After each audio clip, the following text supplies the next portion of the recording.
Hello, everyone. Welcome to Cherry the Geek TV. I'm Joe Vanourney. Today we are joined by Doug Bremner. He is the writer and director of a brand new film called The Goose That Laid the Golden Egg. It is having its world premiere at Dances with Films on Saturday, June 27th at 3:45 p.m. Doug, welcome to Cherry the Geek TV. Oh, thanks for having me. So, set up the film for people. What's the premise of The Goose That Laid the Golden Egg? Well, it's I'm a medical doctor, and it's based on my experience as an expert witness in drug safety litigation. Although it's a fictionalized story, it's something I have a lot of experience with, and it's it's basically revolves around a medication that is causing teenagers to commit suicide, and so the story revolves around one particular teenager that happened to, and then the litigation that happened after that. So as you say, it's based on a real story about your real life experiences as a doctor and expert witness in drug safety litigation. What made you want to tell this particular story? You could write about anything. What was it about this particular story that spoke to you and said, you know what, this is the story I want to tell?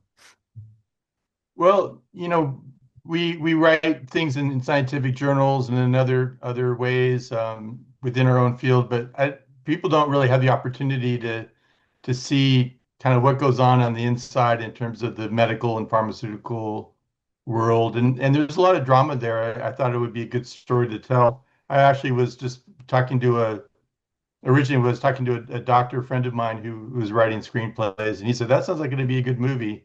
And I've been writing books to sort of make popular medical things for the general community up until that point, and that started me writing screenplays. And someone said if you want to become a good screenwriter, you have to write 11 screenplays. So I did that, and rewrote this one many times, of course. Uh, because of legal settlements, you couldn't make this a straightforward story. You had to change things. How liberating or challenging is it to write real pharmaceutical dangers into a fictional courtroom thriller?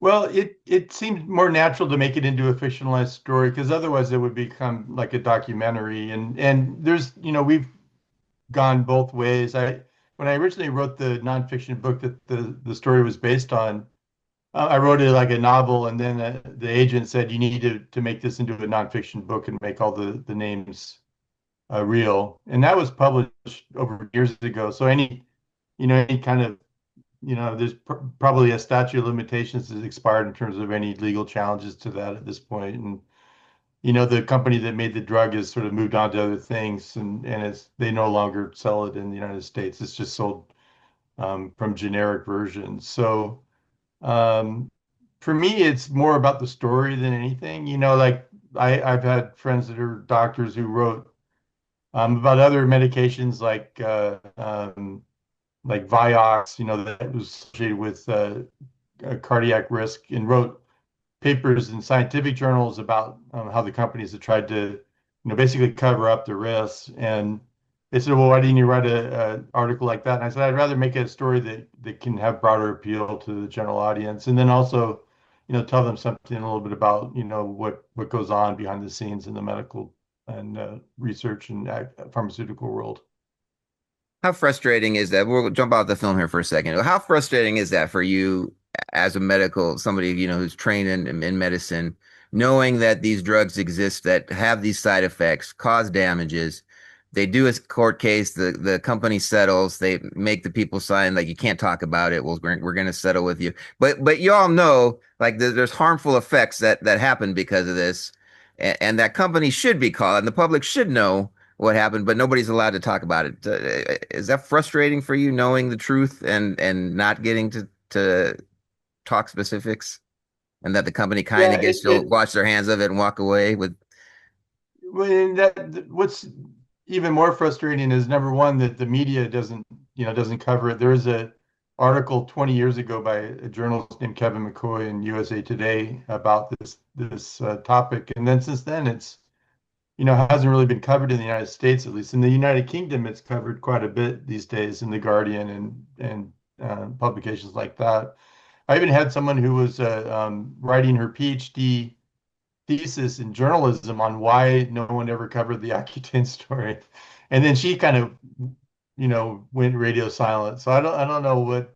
And the other thing that's frustrating is that within the dermatology community, most of them just, you know, have a hard time admitting the fact that there's risk with this medication, and they'll warn patients about it, but then they, in their mind, they think they don't believe it, and it's what I would call confirmation bias. I wrote a book with my sister called Justice in the Age of Judgment: The Battle for Due Process in a Digital Age, and one of the things that we found is that the human nature, once you've decided, like, for instance, that someone is guilty of a particular crime, it's almost impossible to get them to change their mind.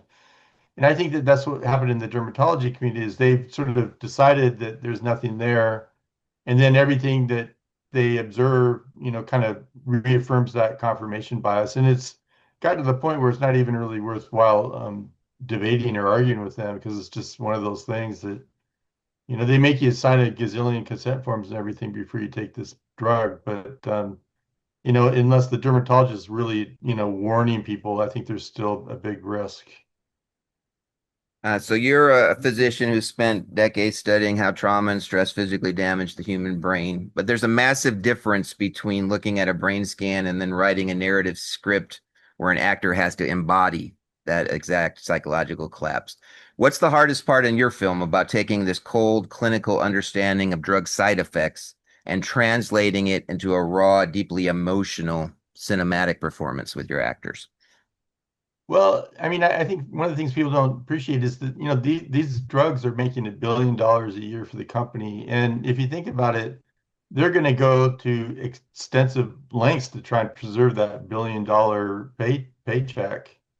And so that in itself creates drama. You're going to have a huge conflict. And then when you have one person sort of going up against a whole team of a drug company, it makes the stakes even higher. I mean, when I was involved as an expert witness, I asked the lawyer I was working with if the company knew about my existence, and he said, "Well, they have a whole committee just for you."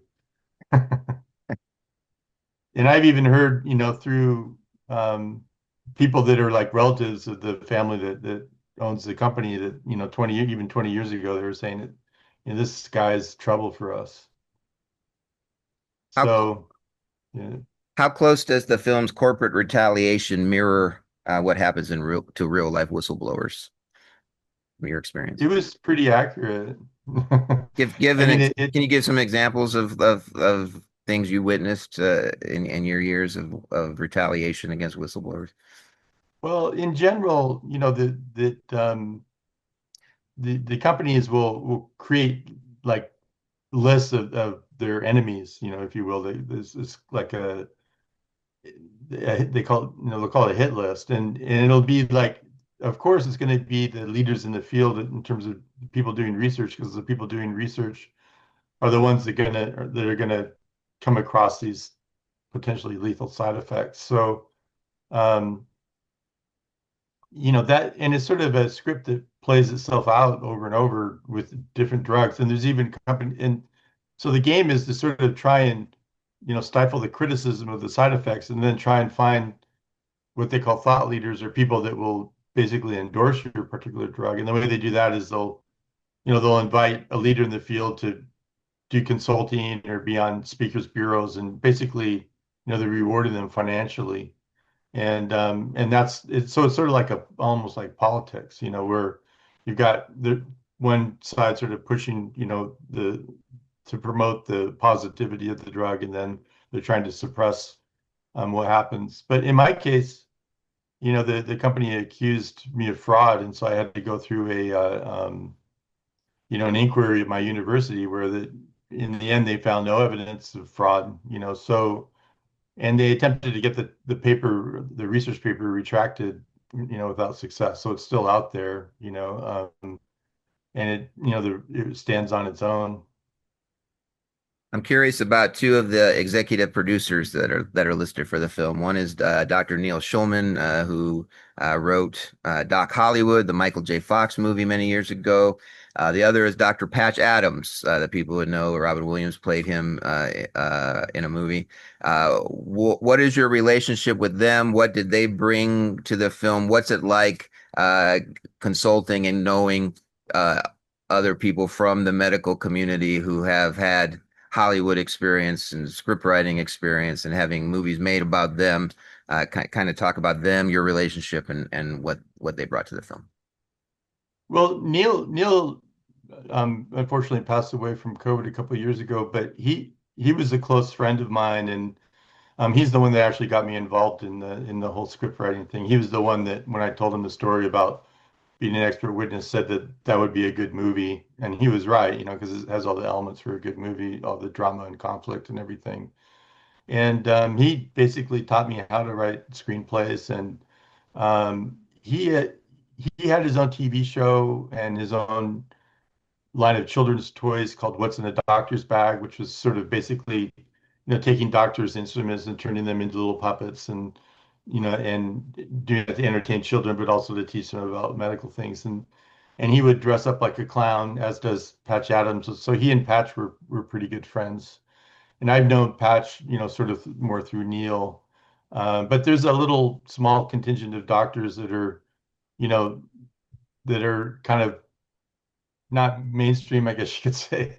That they're both of them are pretty unusual people, and really into humor as a good medicine for recovery. And one of the things that we plan to do with this is that Patch is building a free hospital in West Virginia. That's sort of his life's project, and so we said we would donate 1%, the profits to that hospital.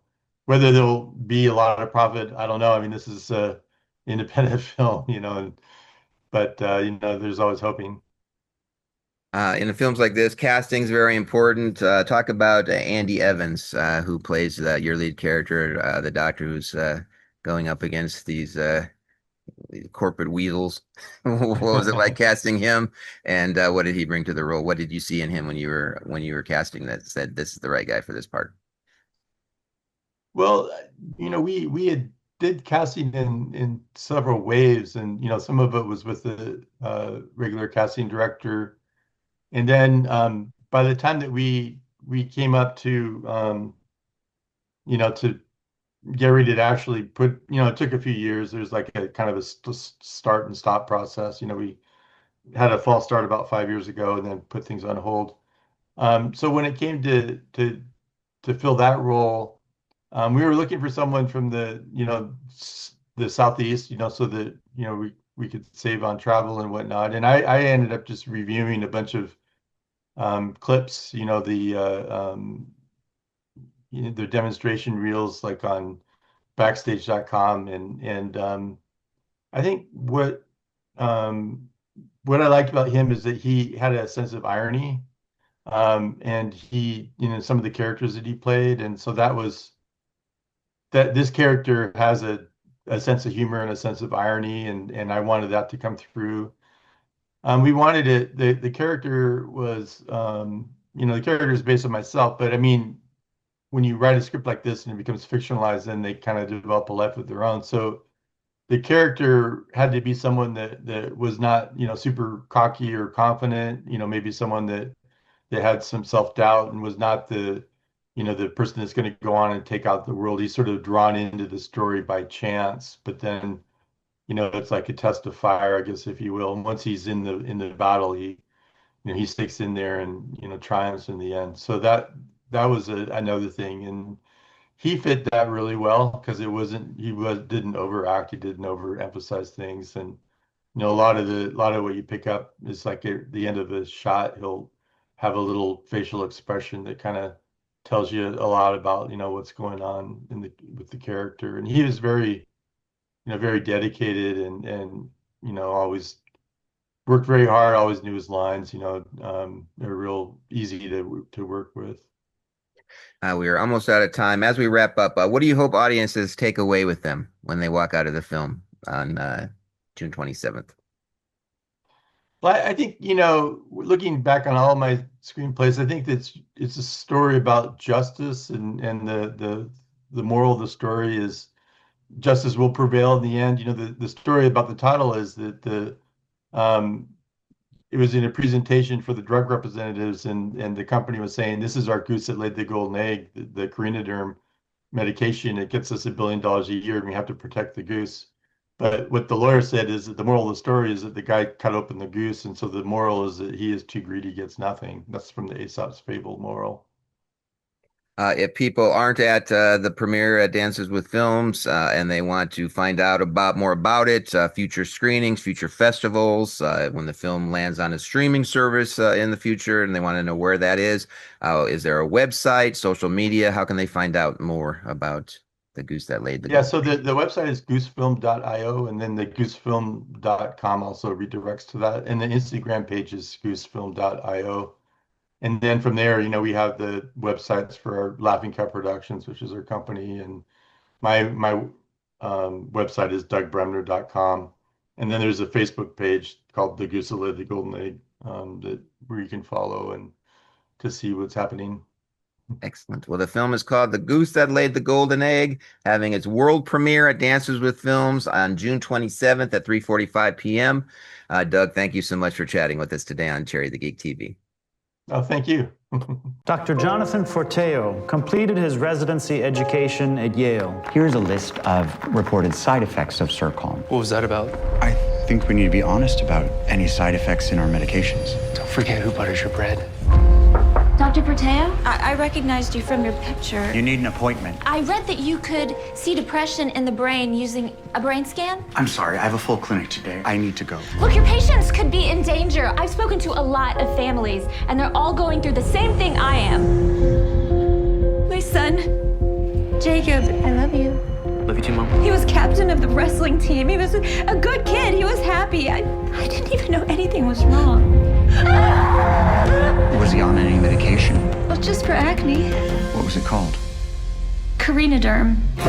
Dr. Forteo, we've got over 100 victims of Carinaderm. Amanda Bellaconda is one of our clients. She insists that these brain scans of yours might be the only thing that can stop these bastards. So she's suing the drug company. I can't get involved in a court case. It's a conflict of interest. Why do you want to do a study of Carinaderm? It's a great drug. People have the right to know what they're getting into. Jacob needs somebody to fight for him. You don't have to say yes to everything that people ask of you. Kids are dying out there. We are going to pass $1 billion in sales this year. Our only liability is Jack Forteo.